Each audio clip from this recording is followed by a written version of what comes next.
Okay, here we see a women's haute couture store. Again, very theatrical space. If you look at the image on the bottom right here, I really like the contemporary structure. Again, using dynamics to sort of draw the eye and move the eye around, or create interesting spaces to walk through. The kind of big grey exhibit on the left has got lots of niches in which to kind of put interesting objects for sale. But what's quite noticeable here is this sort of this eye looking down, whether that's a kind of screen image, it possibly is, or whether it's a photograph, whether it's moving image or still.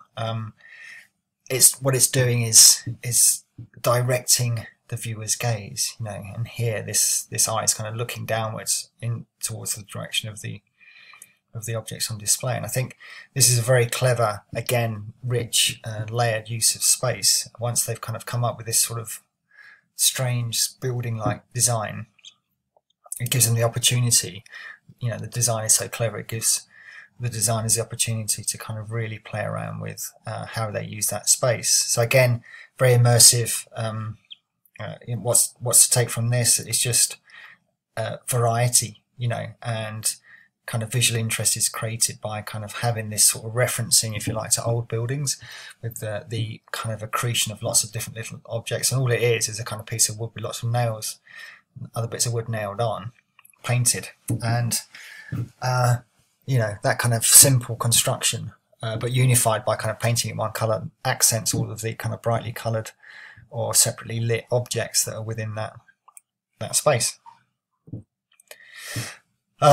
Mural design that could be a good way to kind of think about this unit. Here's a kind of 200-metre long mural at Selfridges by Johnny Voss.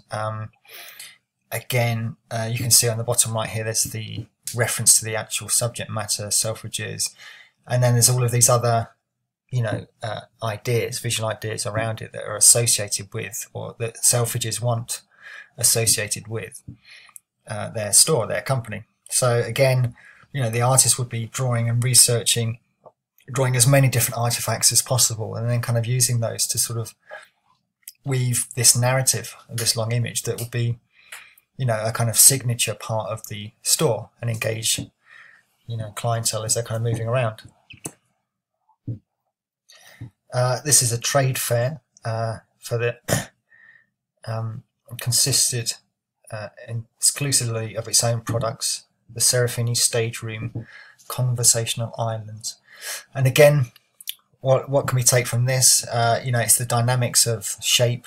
We talked earlier about kind of contrast, the kind of white shapes, the sort of lightning strikes, this speech bubbles, the objects that are within those speech bubbles are the things that are, people are meant to engage with. You've got a kind of neutral background with some sort of linear drawing that's contrasted with everything else, but kind of sits to the back, where you've got the high contrast black and white objects and yellow signature objects coming to the fore, indicating these are the things that are really important,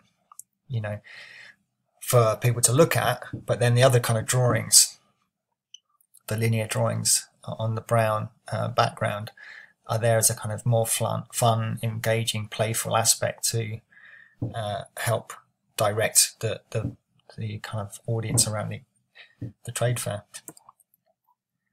So one of the things you can think about is branded spaces or brand narratives, how you extend a brand, and to kind of make a space kind of come together, if you like, the sense-making whole, making sense of a whole space. This is another campaign for Selfridges, the Future Laboratory Project.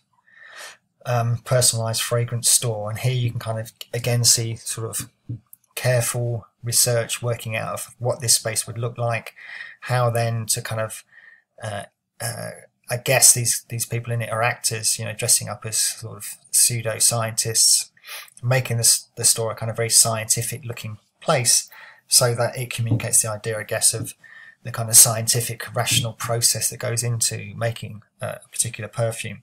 But again, the kind of product and the kind of space kind of working together to sort of collage-like, bring all of these different ideas together to communicate those ideas I was talking about just now. Here's another image of that, and there's a part of that exhibit that obviously you can see the street in the background that was meant to engage passers-by. Again, another good way to kind of think about generating an audience is to kind of have something that it faces out onto street level. So we, as I say, we do have a couple of situations in the live projects where you can do that, one in Margate and a couple in Folkestone.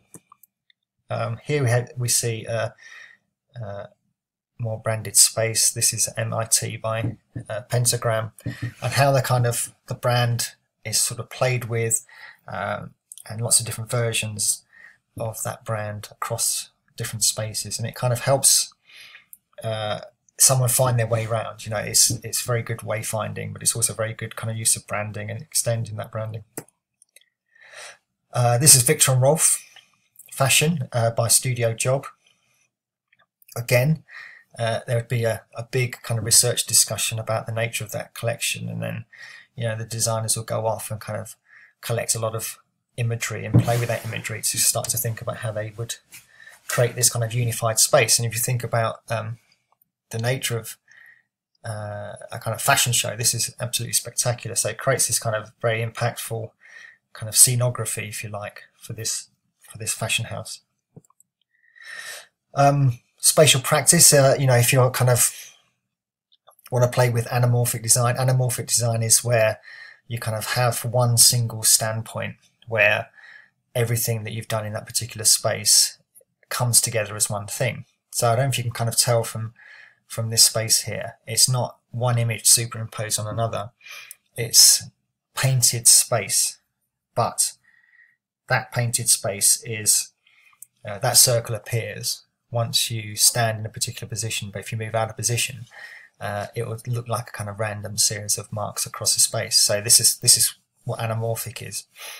It only makes sense from one position, if you like, and it's quite a Ninja One does this as well, kind of more of a street artist. That this guy is a photographer.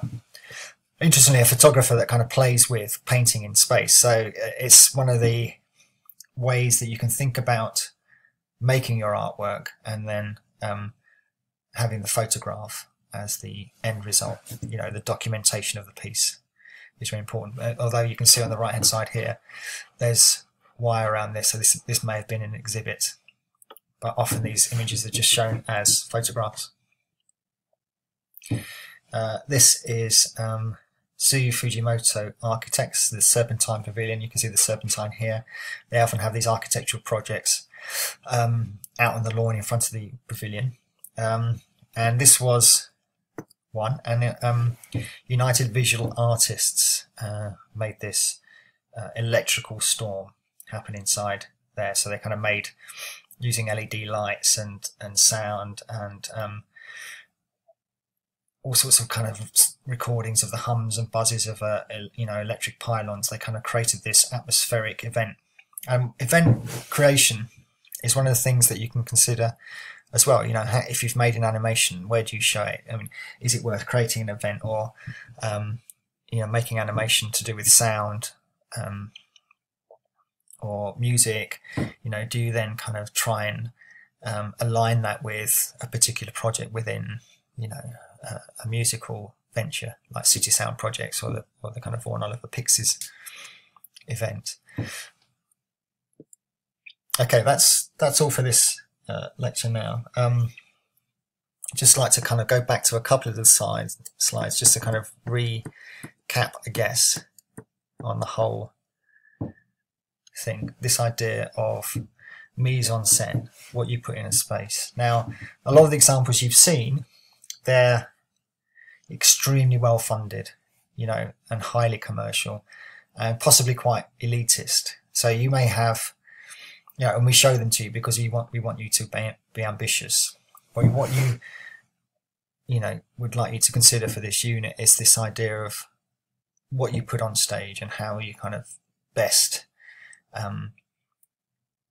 create a kind of inviting or immersive environment in some kind of way. Calculated scenic arrangement in which image, text and space merge to form a narrative and sense generating whole. How what you put in a space kind of entice and engage a viewer. and how those arrangements of work, where the dialogue between them opens up the horizon of the meaning of the work. So how what you put together gets people to think about how you how or what you're trying to communicate.